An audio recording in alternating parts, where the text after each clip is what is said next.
The book you recently wrote was called An Impossible Life. Why did you feel that's the type of life you were living?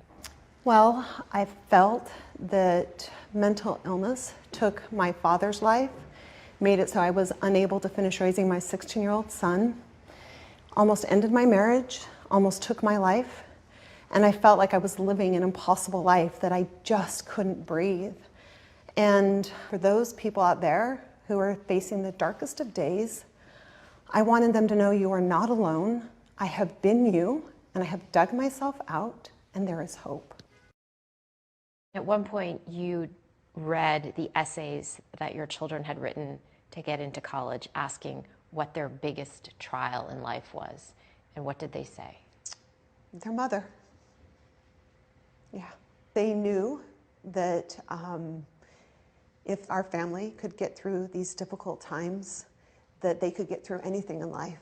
So even though I was their most difficult trial, it gave them confidence and courage to face whatever trials that came in their life.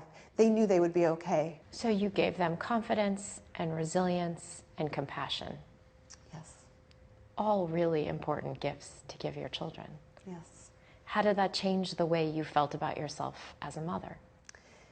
It made me feel relief. It made me feel like, okay, my illness isn't taking everything from our family and isn't all dark, that there is some good that can come from my mental illness, that there is some lessons to be learned, that there is growing to be done, that there is some beauty in suffering and sacrificing, that there is some beauty there.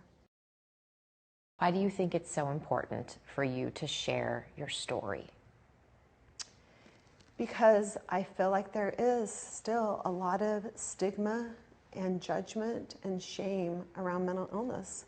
But I feel like it's so important that people are able to talk about their mental health just as like their physical health. That people need to know that seek professional care, that you don't need to do this alone, that there is medication, there is therapy, that we need to have conversations around it and talk about it where it becomes everyday and common and comfortable. You know, after my attempted suicide, my neighbors were all in the cul-de-sac and talking, and I went out to go approach them, and instant dead silence, because I had just gotten out of the hospital. And I knew that they couldn't miss the blaring ambulance in my driveway and that, you know, I had attempted suicide, but they didn't know what to say to me. And I felt like if we have more of these conversations, people can get more comfortable talking about them.